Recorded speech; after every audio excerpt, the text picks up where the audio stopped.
Hello and welcome. Today we are in the Tier 7 German battleship, the Gneisenau.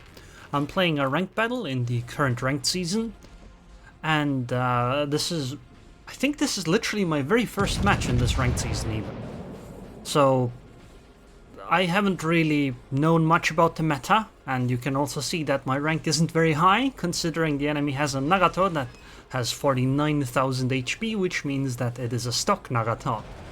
Which is something I really hope that people wouldn't do in ranked, but unfortunately some people, you know, they just don't like nice things. Anyway, we're playing on a fairly small map, so essentially what I'm going to do is I'm going to try to get somewhat close, as there's only 2 destroyers. I do need to definitely watch out for them, but once we can deal with those, I would like to fight the enemy battleships at close range, because I have torpedoes, right? Which makes the Gneisenau quite effective in my opinion, as usually, especially on a map like this, battleship fights do end up fairly close range. It's not quite as much HE spam from my experience as you might expect in like random battles, because there just aren't as many ships, so the focus fire isn't quite as crazy. So right now, I'm gonna wait here a little bit. I mean, we saw one of the destroyers, which is very good news, and I think I'm going to sit here for a while, as we have the C cap. The enemy is obviously going to take the A cap. We are not going to contest that at all, but it's quite clear that one of their destroyers is over there. So the fight is going to be over the B cap for now. Now, our destroyers are in position, at least in a decent position, and hopefully we might be able to pick something off, like this Surrey, for example, who, for some inexplicable reason, is going out alone, which I think is a silly idea, as she makes her a very good target. Sure, I only got 4 over penetrations in that one, but hey, even 4 over pens is worth like 15% of her HP, so, you know, you still need to care about this a little bit. Right now, I'm sailing away, because I don't want to get torpedoed by the Błyskawica. And the Błyskawica's torpedo range isn't that high, so as long as I'm pointed away, I should be more or less safe from the destroyers. Oh, and the enemy Jarvis is also pushing, which is fine as well, because I'm heading away from both of them. The plan here is that I'm going to put some distance between me and the enemy, and then turn around and try to get closer once the destroyers are basically dealt with. Considering how low their Błyskawica is, I think this is actually going to happen quite soon. And when I say dealt with, I don't necessarily mean that they've been sunk, but rather that they are not in a position to try to threaten me, which right now they aren't, right? But if I turned around and started heading towards the enemy, they would be. So if our Skøne keeps essentially sailing in the direction she is heading, she is going to be in a position to be between me and the Błyskawica. And because of that, the Błyskawica will be unable to essentially threaten me. And, oh, I guess they already met up, so the Skøne is probably gonna take care of her. And the other destroyer on the enemy team, the Jarvis, has also been taken care of, so this is actually a prime time to be able to push. See, the Gneisenau, in my opinion at least, is not a very good long-range fighter. The gun is just... I'm not actually sure how the gun accuracy works out nowadays, but they just don't feel accurate enough. I guess it's mostly because there's 6 of them only. Oh! Oh wow, wow! So our Skøne that was almost full HP versus a rather dead Błyskawica just got deleted by the enemy Nagata. That's not good news for us, I think. But I think we can play around this, and I mean, at this point I'm kind of already committed. I don't think I can easily turn around here. That Gneisenau will be able to heavily punish me, and I think any other direction to try to disengage from would put me in a path that the Błyskawica can attack. So the only path at this point is to go forward. Also, the Gneisenau is actually dealing with our Ashitaka right now, so I guess it's not actually that bad. I don't want to get too close though to the Gneisenau, because she can obviously always torpedo me just as I can torpedo her. So I'm gonna try to turn in a way where I would at least be able to try to angle against the Gneisenau for now. But obviously that would put me in danger of the Nagato, and then there's also the Błyskawice still. However, this does let me torp the Nagato. I also think that the Gneisenau, the enemy one, is dealing with our Ashitaka instead of me right now, so she probably doesn't have time for this.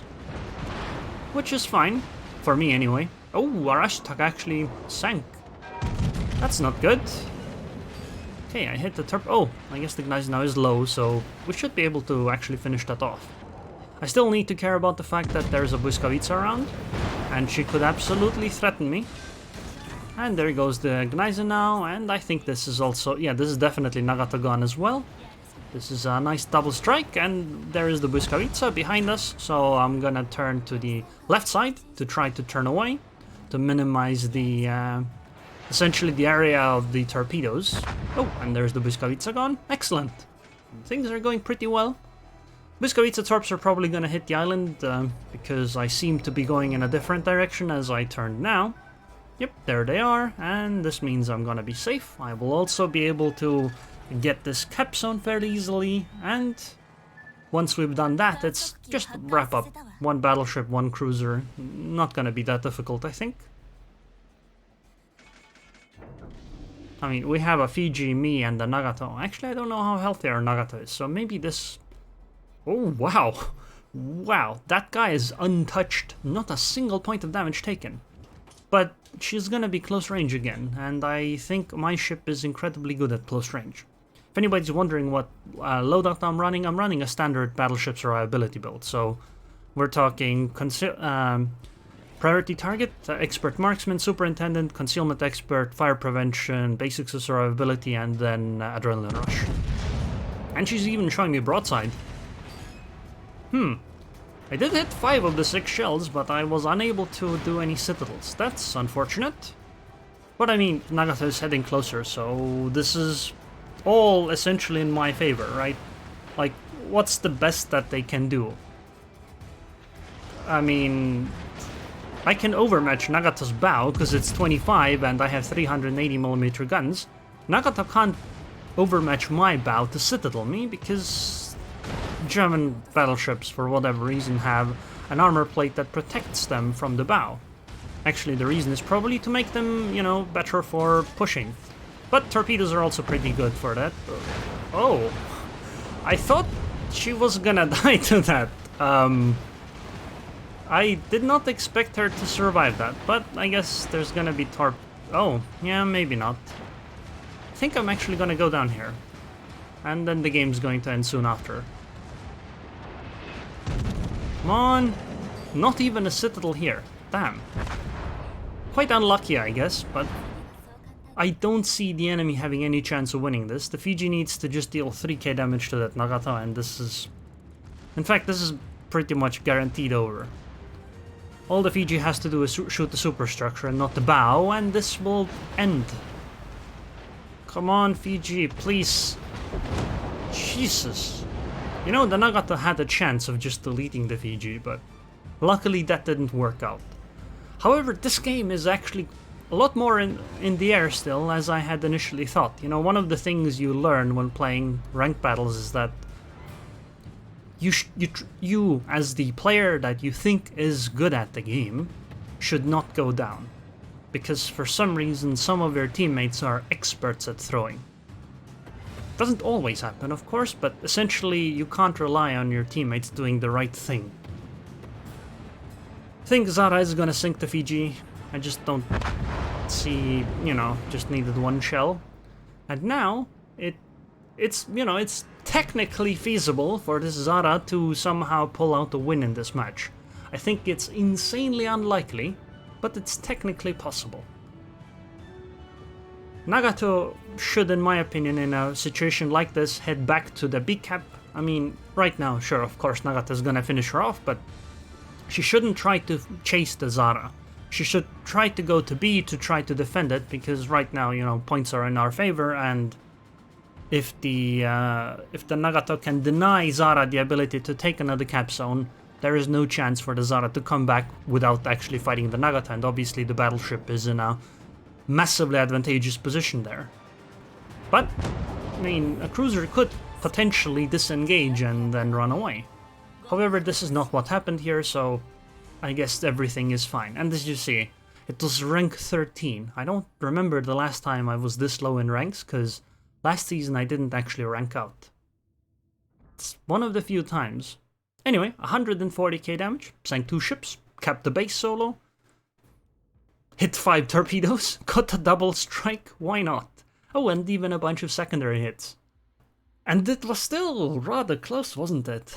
I mean, it could have gone another way, but luckily it didn't. 2123 base XP, with number 2 being at 1300. Well, it is actually the enemy team's Nagata, so he deserved saving his star, I guess. He definitely played better than the others on his team. And even my team, to be fair. Let's take a look at the damage. 45k from the torps, 15k from the secondaries. I'm not secondary spec or anything. Plus the fires, of course, so actually it's 18k. A surprising amount from fires, or secondaries. I didn't expect that much. So anyways, I hope you guys enjoyed this video. I would like to thank the patrons on Patreon. Thank you very much for your continued support. And I hope I'll see you guys next time.